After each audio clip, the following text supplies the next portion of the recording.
नमस्कार। कक्षा 10 के साइंस के लेसन जैव प्रक्रम में हम पढ़ रहे थे मानव में पोषण के बारे में।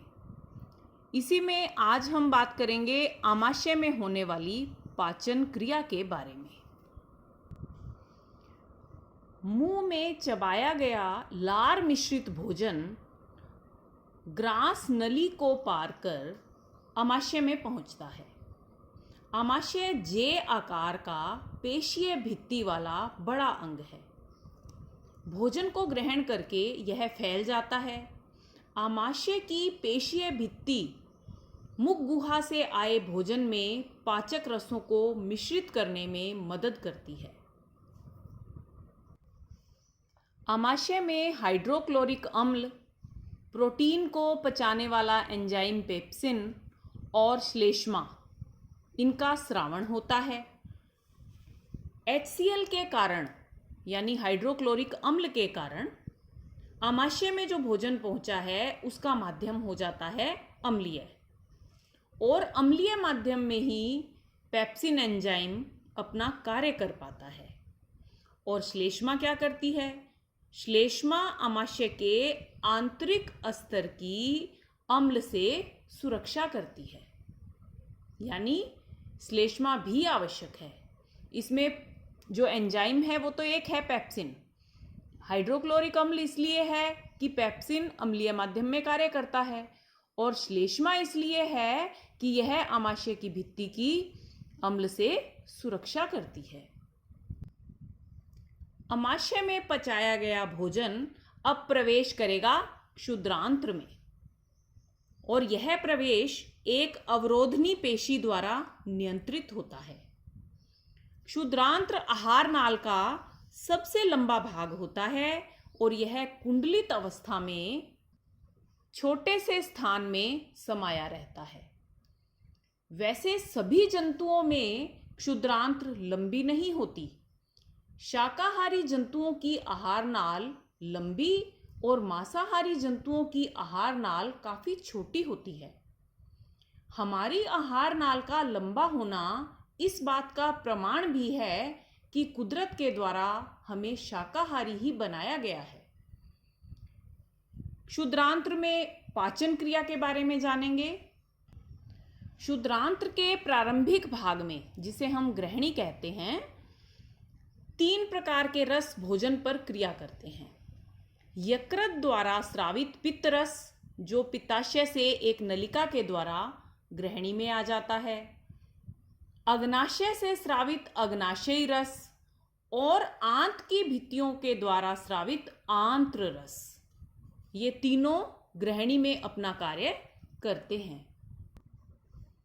क्षुद्रांत के प्रारंभिक भाग ग्रहणी और उसके आगे के कुछ भाग में पित्त रस, जो यकृत के द्वारा बनाया गया, अग्नाशयी रस जो अग्नाशय से आया, और आंत्र रस जो आंत्र की भित्तियों के द्वारा स्रावित हुआ। अब ये कैसे कार्य करेंगे देखिए। इसमें भी जो पित्त रस है, यहाँ जो एंजाइम क्रिया करते हैं वे क्षारीय माध्यम में क्रिया करते हैं।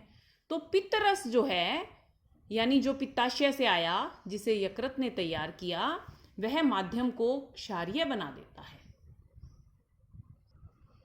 यानी पहले जो क्रिया हुई आमाशय के अंदर, वहां अम्लीय माध्यम था, और अग्नाशयी रस क्षारीय माध्यम में क्रिया करते हैं। इसलिए यह व्यवस्था हमारे शरीर में है कि पित्त रस माध्यम को क्षारीय बना देता है। पित्त रस माध्यम को क्षारीय बनाने के अलावा एक और महत्वपूर्ण कार्य करता है, वसा का पायसीकरण या इमल्सीकरण। यानी वसा की जो बड़ी बड़ी गोलिकाएं होती हैं, उनको पित्त रस छोटी गोलिकाओं में खंडित कर देता है, तोड़ देता है। ऐसा करने से वसा को पचाने वाला एंजाइम अच्छे ढंग से कार्य कर पाता है। अब बात करते हैं अग्नाशयी रस की। अग्नाशयी रस जो क्षारीय माध्यम में कार्य करता है, उसमें ट्रिप्सिन और लाइपेज, ये 2 एंजाइम होते हैं। ट्रिप्सिन प्रोटीन को पचाने वाला एंजाइम है, और लाइपेज वसा पर अपना कार्य दिखाने वाला एंजाइम है, यानी यह वसा को पचाता है। ये कार्य तो हुए पित्त रस और अग्नाशयी रस के। अब आंत्र रस क्या कार्य करता है? आंत्र रस में, जो कि क्षुद्रांत्र की भित्ति से ही स्रावित होता है, उसमें कार्बोहाइड्रेट, प्रोटीन और वसा को पचाने वाले एंजाइम होते हैं। ये एंजाइम क्या करते हैं? प्रोटीन को अमीनो अम्लों में तोड़ते हैं। जिस प्रकार ट्रिप्सिन ने भी प्रोटीन को अमीनो अम्लों में तोड़ा और जो शेष प्रोटीन बचे उसको आंत्र रस ने अमीनो अम्लों में तोड़ दिया।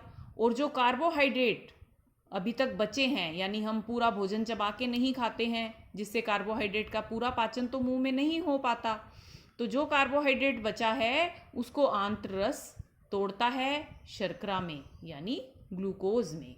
और जो बची हुई वसा है उसे भी आंत्र रस वसा अम्ल और ग्लिसरॉल में तोड़ देते हैं।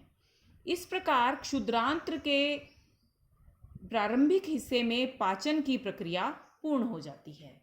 उसके बाद होना है पचित भोजन का अवशोषण, जो कि एक बहुत ही महत्वपूर्ण क्रिया है। यह भी क्षुद्रांत्र के द्वारा ही संपन्न की जाती है। क्षुद्रांत्र के आंतरिक स्तर पर उंगलीनुमा उभार होते हैं। इसका आंतरिक स्तर देखिए, मान लो आंतरिक स्तर पर उभार ना हो तो आंतरिक स्तर भी ऐसा होगा, लेकिन नहीं, इसके आंतरिक स्तर पर इस तरह से उंगलीनुमा उभार हैं। इन उभारों की वजह से इन्हें कहते हैं दीर्घरोम या विलाई। इनकी वजह से क्या होता है?